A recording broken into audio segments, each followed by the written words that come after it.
আমরা বোটে চাপছি, বাংলাদেশের কাছে যাব যাব পড়ো না তো বাস। আমি চলে এসছি বোটে। হ্যাঁ একদম, এই চলে এসছি বোটে। আমরা যাবো এবারে বাংলাদেশের বর্ডারের কাছে। এই যে আমাদের সব বন্ধুরা, আ যাও মেরে দোস্ত।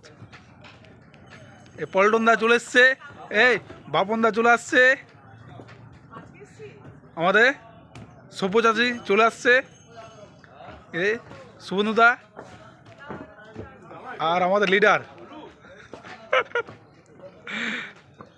এই তো আমরা বোটে সব চলে এসেছি। আমি তো এইখানেই আছি বোটে চেপে আগের থেকে। এই আমাদের বোট ছাড়বে। এই যে